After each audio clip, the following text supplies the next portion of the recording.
Well, thanks for joining us here on Agri-Pulse.com. We're joined today by Chuck Connor with the National Council of Farmer Cooperatives. Chuck, you're the leader of a very important, very influential agricultural group, and one of the big topics in agriculture and at this summit is trade. I'm wondering, what does NCFC view as importance for the trade conversation to be happening not only at this summit, but also more broadly in agriculture?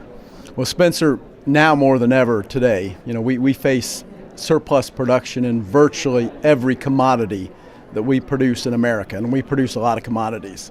Our only outlet for those commodities and for higher prices down the road for our farmers is through the export market. So the dialogue we're having today at this summit and talking about future trade policy is absolutely fundamental to an economic recovery in agriculture. And we've had a serious downturn. This morning we talked about a 50% drop in net farm income. That's serious business. How do you recover from that? You recover by moving these commodities that are in surplus into international markets, and then we face a lot of competition. 30 years ago, we were the market. Today, we are facing serious competition.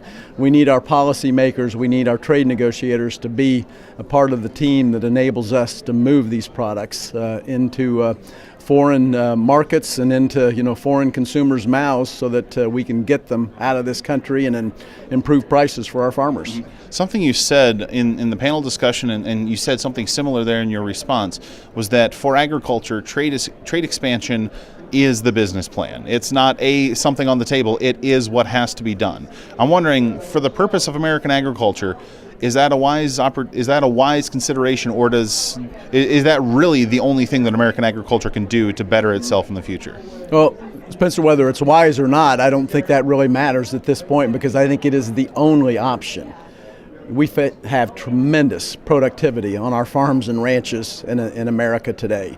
As we talk about farmers expand and grow their businesses, whether it's low prices or high prices, and that really is true in America today. The farmers are productive.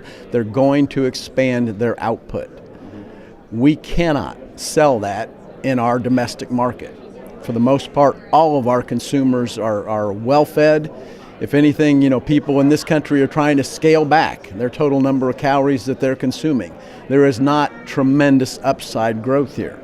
The only upside growth for this productivity on our farms and ranches is in this international marketplace, and that's why trade policy really is the business plan for the future of American agriculture.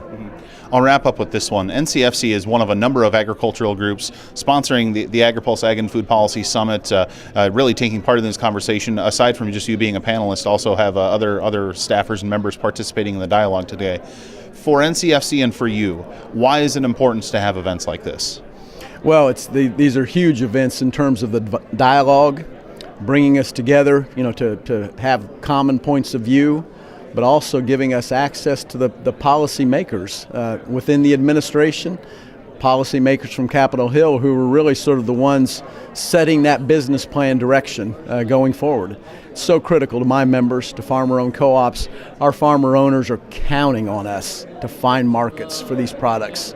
They're so good at what they do and what they produce, and they're counting on their co-ops to be able to take that product and turn it into something that people want to buy, but in this case, as I've described, it's got to be for the people that want to buy this in international markets, and that's what we're trying to do on behalf of our farmer owners, and that's why these trade policy summits are really sort of critical to our future. Chuck, appreciate you joining us. Thanks, Spencer. Good to be here.